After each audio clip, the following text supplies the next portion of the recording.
Okay, so thank you so much for watching and being here.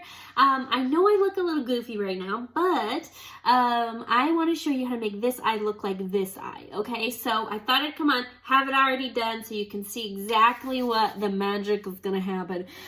Here's the eye. So I'm calling this a semi-neutral eye, and the reason I'm calling it semi-neutral is because neutrals generally have like browns, right? We're just like, oh, neutral. Let's do brown, brown, and more brown. A shimmer brown and a caramel brown and a dark brown. This is different, okay? So this is a neutral eye. Yes, it's subtle and beautiful. But if you notice my palette, it doesn't have any brown in it, okay? So what I'm going to do is I'm going to show you how to use this palette without being so scared of it. I know these two shades, especially in the middle, are probably freaking you out, but don't worry. I'm going to show you how to use it in 4 steps for the shadow, okay? So I'm excited to get started. Oh, make sure you like and subscribe if you love this video. I would really appreciate it. Okay, so your first step, well, first let me show you the palette. Okay, this palette is from Unique. It is a quad palette from Unique. These are all pressed shadows, clearly they're not loose. This first one is a metallic gold. It's called Alive. The second one is a matte burgundy. This one's called Fervent. The third one is Lively. This is more of like a pumpkin orange, I would describe it. And this fourth one, super pretty highlight shade. This one's called Optimistic. It's a metallic ivory, okay? So what I'm gonna do first, I'm gonna grab my deluxe brush, and this is just a standard brush, okay? It's nice for putting a decent amount of product on at once, and it's not super thin, so it doesn't put things in one concentrated spot. You can easily spread it out, okay? So I'm gonna start with the shade called Alive, okay? So that Alive, remember, that's the gold shade, okay? So I'm gonna put that on. And we're going to put a decent amount of product on this brush because it's not a super dark shade, so you don't really have to worry about overdoing it. And we're going to put this on the entire eye. Oh, you know what I forgot to mention? If you are using if you're using shadows, any type of shadows, I don't care what brand it is, I recommend using a primer on your lid, okay? So that primer is going to give you, it's going to help your pigments pop, and it's going to help them stay longer. These products won't crease, but if you are using another shadow, I don't know if they crease or not. Either way, a primer is going to help you, okay? So again, you're going to grab this Alive shade, and you're going to put it all over your lid, okay? So you're going to, you don't want to bring it all the way up to your brow, but you're putting it a good amount above the crease, okay? So the crease is this part right here, okay? Right where you open and your eye creases. That's the crease, okay? So we're putting this all over the lid, all right? So that was step 1. We're getting there. Okay, step 2 is going to be this lively, like pumpkin orangey shade, okay? So I'm going to use a fluffy crease brush. I would recommend using a fluffier brush versus a really thin like pigment that's gonna catch a lot of pigment. I would say use this so it kind of blends already, okay? So I'm going to grab this lively shade, okay? And I'm gonna put that above the crease, okay? A little bit above the crease. And we're going to start on the outside and kind of feather our way in, okay? So a little halo.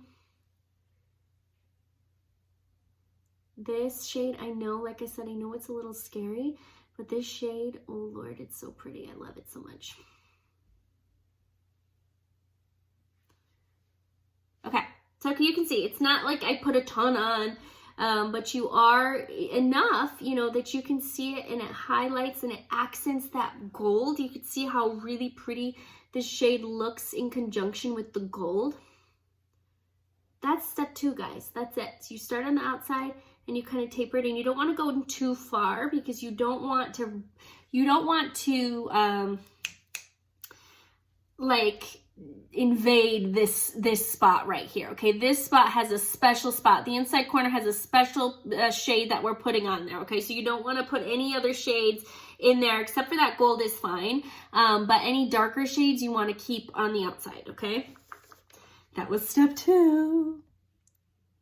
Okay, so step 3, we are going to use that matte burgundy shade. I know this is probably the other shade that scared you at first when you saw this palette.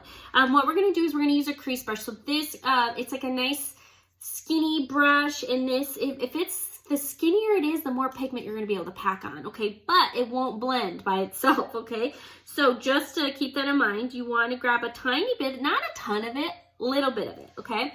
And you're going to put on the outside corner here. Okay, we're going to put on the outside corner. And this is where we're going to kind of add more to the crease, okay? But really, what I'm trying to do is put it in the intersection between the orange and the gold, okay? So I'm kind of cutting it in half, right? So you see how that, it just swipes it right where I want it. Like I said, it doesn't feather out a lot because of the nature of this brush, okay? So that is what I'm going to use. I'm going to use this crease brush. And we're going to add this burgundy shade to the outside corner and swipe it in. Not too far. Like, I mean, again, I don't want to get anywhere over here, okay? So I'm going to end it about the same spot that I ended that orange, okay?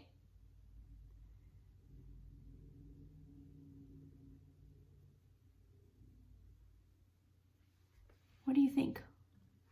That's step 3. And because I put it on with this really tight brush, like I said, like more compact brush, I'm gonna go in and I'm gonna just blend it a little bit, okay? I love how this looks. I just wanna blend it a little bit in together, okay? So you're still gonna be able to see a fair amount of separation between the shades. But like I said, I just kind of wanna blend it a little. And whoops, oh my gosh, what did I just do? That was step 3, okay? So one more step. Okay, so step 4 is actually one of my favorite parts of the eyeshadow process. I do inner corner highlights a lot. I recommend them. I think it adds so much to the look. When you maybe don't even realize it, I just feel like it adds a lot to the look. Okay, so this is that Optimistic shade I told you about. That's a metallic ivory. So I'm going to grab it with a, it's like a thin brush, okay? So this brush is gonna, it has synthetic fibers. It's gonna grab a lot of pigment, okay? What I'm gonna do, I'm going to press it in, okay? So instead of kind of patting it or swirling it, I'm gonna kind of press it, okay? So I want a lot of pigment on there because I'm gonna press it right. I'm gonna press it on, not swipe it on, okay? So I'm gonna press it right in that inner corner. So it goes right in that inner corner. Can you see how much it just popped? Like, I just find it really awesome, okay? So now you see you have a transition. So you're starting out light and you're kind of going in slowly to the dark, okay? Slowly to the dark side. All right, the one last step that I'm gonna do is I'm going to, well, I guess that's not the last step because the last steps are your eyeliner and your mascara. Don't forget those are really important. But the last step for the shadow is going to be the brow highlight. So I like to start, some people just highlight the outer of the brow. I find like I like to kind of highlight the inner too because I think it kind of helps carve out your brows a little. So I don't put a ton of highlight there, but I do sweep it. I sweep it along the bottom of my brow. And you know, to each his own, to each her own, his own, whoever's putting makeup on. This is a nice, I think it's a nice little sweep there. Okay, so that is the eye look, all right? And I'm gonna throw on my mascara and my eyeliner really quick so that you can see this all complete. Okay, so this is the final look. I hope you love it. Remember, this is a semi-neutral. You don't have to be scared of color. You can do this, girlfriend. I believe in you. My name is Renee Belcastro. Remember, like and subscribe if you liked this tutorial. I really hope this helped you. I love to help women learn about makeup. I love makeup personally, and I just love to teach women how to make themselves feel beautiful so that you all can live your best life. And makeup or not, it doesn't matter. I just want you to feel good about yourself. So thank you again for watching. Let me know if you have any questions. Throw a comment below. I will have a link to the products that I used in the description. Okay, so thank you so much. I will see you soon.